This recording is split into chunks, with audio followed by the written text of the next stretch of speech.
Hi friends ମୁଁ ସୁମେଶ ଆପଣମାନଙ୍କୁ ସ୍ୱାଗତ କରୁଛି ସୁମେଶ କ୍ଲାସେସ୍। ଆଜି ଭିଡ଼ିଓରେ ଆମେ ଦେଖିବା ବନ୍ଦେ ଉତ୍କଳ ଜନନୀ ସାହିତ୍ୟ ପାଠରେ ଆପଣମାନଙ୍କର ନବମରେ ପଢ଼ିଛନ୍ତି ବନ୍ଦେ ଉତ୍କଳ ଜନନୀ, ଦଶମରେ ମଧ୍ୟ ପଢ଼ିବେ ବନ୍ଦେ ଉତ୍କଳ ଜନନୀ। ତ ଆପଣମାନଙ୍କୁ ଇଜି ହେଇଯିବ ଏଇ ପାଠଟି ପଢ଼ିବା ପାଇଁ। ତ ଏଇ ଭିଡ଼ିଓଟି କେବଳ ଦଶମ ଶ୍ରେଣୀ ପିଲାମାନଙ୍କ ପାଇଁ ନୁହେଁ, ନବମ ଶ୍ରେଣୀ ପିଲାମାନଙ୍କ ପାଇଁ ମଧ୍ୟ। ତ ଏଇଟା ହେଉଛି କ୍ଲାସ୍ 1 କ୍ଲାସ୍ 2 ଭିଡ଼ିଓ ନେକ୍ସଟ ଭିଡ଼ିଓରେ ଦେଖିବା। ତ ବନ୍ଦେ ଉତ୍କଳ ଜନନୀର ଲେଖକ କିଏ ଆମେ ସମସ୍ତେ ଜାଣିଛନ୍ତି। କାନ୍ତକବି ଲକ୍ଷ୍ମୀକାନ୍ତ ମହାପାତ୍ର ହେଉଛନ୍ତି ବନ୍ଦେ ଉତ୍କଳ ଜନନୀର ଲେଖକ। ଲେଖକ ପରିଚୟ ବିଷୟରେ ପାଠଟି ପୁରା ସମ୍ପୂର୍ଣ୍ଣ ହୋଇସାରିଲା ପରେ ଆମେ ଲେଖକ ପରିଚୟକୁ ଡିସ୍କସନ୍ କରିବା। ତ ଚାଲନ୍ତୁ ଆଉ ଭିଡ଼ିଓଟିକୁ ଲେଟ୍ ନ କରି ଆରମ୍ଭ କରିବା। ବନ୍ଦେ ଉତ୍କଳ ଜନନୀ ପ୍ରଥମେ ଦେଖିବା। ବନ୍ଦେ ଉତ୍କଳ ଜନନୀ ଚାରୁ ଭାଷମୟୀ ଜନନୀ ଜନନୀ ଜନନୀ ବନ୍ଦେ ଉତ୍କଳ ଜନନୀ। ତ ଫାର୍ଷ୍ଟ ବି ଆମେ ଦେଖିଲେ ବନ୍ଦେ ଉତ୍କଳ ଜନନୀ। तो बंदे आम क्या कहवा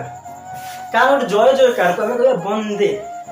मातरम माने भारत माता की जय। ये जय जयकार को आम कौन कह बंदे बोलिका। उत्कल अर्थ दूची उड्र हेउ किबा उत्कल हेउ किबा ओडिशा हेउ किबा ओडिशा हेउ सब गुड़ाक आम ओडिशा पवित्र जन्मभूमि आम समस्ते जन्म लेखा ये धरापृष्ठ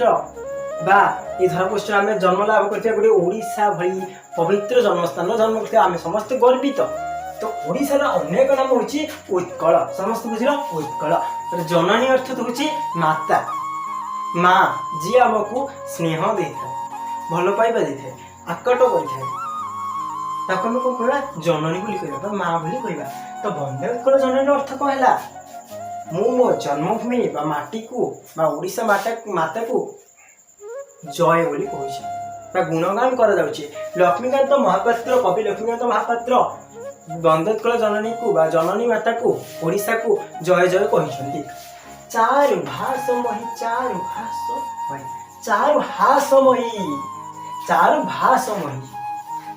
हास माने कौन हास हस ओडिशा मातार बा आम मार हस सुंदर भाषा अर्थ भाषा भाषा सुंदर आम ओडिया मार हस और भाषा दुई जन जाक कौन सुंदर। तो तेणुक आम कवि लक्ष्मीकांत महापात्र जन्मभूमि को बा ओडिया को बा ओडिशा को कहते मातृमा को कहते हस सुंदर और भाषा सुंदर जननी जननी जननी।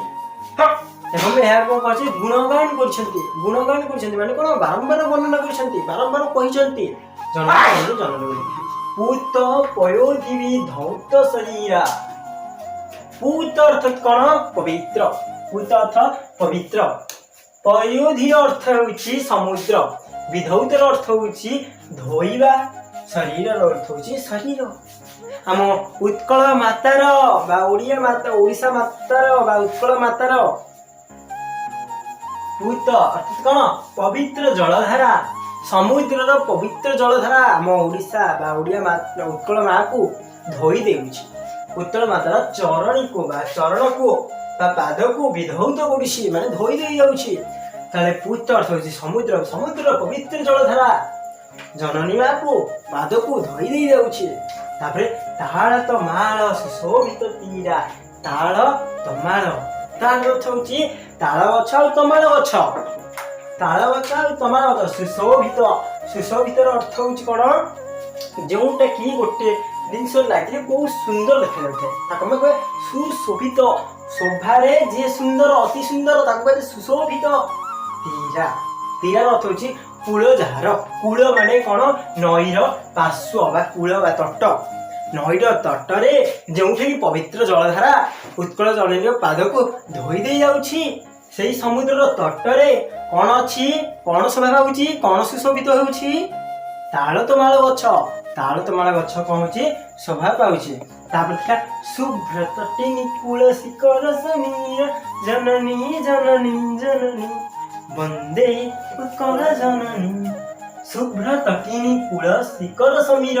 शुभ्र अर्थ तो होची पवित्र शुभ्र तटिनी अर्थ होची स्वच्छ जलधारा स्वच्छ जलधारा स्वच्छ जलधारा माने कौन पवित्र जलधारा निर्मल जलधारा स्वच्छ तटिनी अर्थ शुभ्र तटिनी अर्थ होची माने स्वच्छ जलधारा। तटिनी कूल कूल अर्थ कौन तट माने पार्श्व बा तट शिखर समीर शिखर अर्थ होची जल कणा अरे समीर समीर अर्थ जो पवन शुभ्र तटीन तार अर्थ हूँ कौन स्वच्छ जलधारा गुड़िक तुम्हें समस्ते देखिथ गोटे स्वच्छ जलधारार शिखर बा समीर पवन गति मोहकी जाऊा ये उत्कलर समुद्रर थिबा पार्श्वर थिबा कौन तालतमाल गछ गुड़िक पवनर तीव्र गति कौन हो दोहली लाଗୁଛି सत जेपति आमर जननी माता को कोल धरी खेलौछि यही भाव आमको मन बुद्धि आसता है एवं कौन कहे शुभ्रतनी शिखर अर्थ हूँ गोटे तो आप देखते जल कोणा गुड़िक गोटे पत्र गोटे शिखर सकाल सकाल कहते जल कोणा गोटे मुद्रा गोटे गोटे पूरा समुद्र गोटे जमी गोटे डायमंड थी तुमको लगे पूरा चकचक करता कहुपर आसला घन घन वन भूमि राजित नील बुधर माला साज तरंगे कल कल मुखरित चारु विहंगे जननी जननी जननी वंदे उत्कल जननी घन घन अर्थ कौन घन घन अर्थ हूँ घंच कौन घंच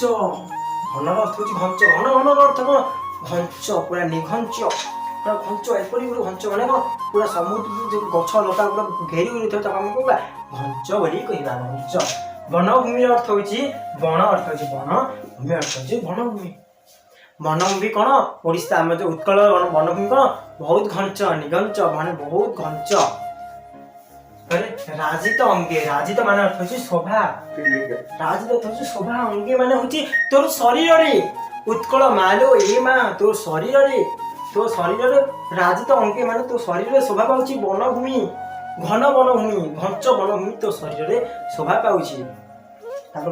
नीलभू धरमाला साज तरंगे नील अर्थ हूँ नील भूधरमाला भूधरमाला अर्थ हूँ भूधर अर्थ हूँ पवित्र पर्वत पर्वत भूधरमाला अर्थ हूँ पर्वतमाला पर्वतमाला नील पर्वतमाला साज तरंगे नील पर्वतमाला गुड़िक तरंग तरंग आकार तरंग मान कौन ढेउ ढेउ ढेउ आकार तरंग आकार शोभा धारण कर तो देहले नील भूधर गुड़िक नील पर्वतमाला गुड़िक तरंग पड़ी खेली जाइए कल कल मुखरित चारु विहंगे कल कल अर्थ हूँ जो समुद्र कल कल नुहे कल कल मुखरित मुखरे जार कल कल मुखरे कार कल कल मुखरे आमर चढ़ई मानकर पक्षी मानकर डाक केमी बहुत मधुर थाए कु कु नाद बाजु थाए हाँ नहीं से उत्कल ही शुणा मिलता है पवित्र जलमाला धारा गुड़िकर एपरी गोटे प्राकृतिक सौंदर्य को कवि वर्णना कर गोटे जमी गोटे जीवंत रूप से पाठटी कौन नहीं तो कला कला मुखरित माने कला कला किए होता है पक्षी माने चढ़ई माने विहंग माने कर चारु विहंगे चारु विहंग माने अर्थ पक्षी मानकर कल कल मुखरित आज उत्कल जननी देहरे कान कर शुभुची उत्कल जननी शरीर कौन कौन अच्छी कही नीलभूधरमाला अच्छी घन घन वनभूमि अच्छी और तार कौन अच्छी कल कल मुखरित माने माने कौन पक्षी मानकर डाक कल मनमोहित मधुर जननी जननी जननी तो बारंबार कवि वर्णना कर जननी माता को माँ को डाक कारण से प्रकृति को बहुत स्नेह करते कवि तो यहाँ हूँ यार क्लास 1 क्लास 2 आम डिस्कसन करवा आउ 4टी स्टेप आप जो गीतटी रही आम देखा कवि परिचय विषय लक्ष्मीकांत महापात्र विषय पूरा डिटेल्स फर्दर डिटेल्स आम डिस्कसन करवा तो आज भिडियो ये रही से पर्यटन आप खुशी था जब खुशी देखा चाहते हैं आम चैनल को सब्सक्राइब कर दिखाँ आ वीडियो को लाइक कर दिखाँ बुझे जय जगन्नाथ।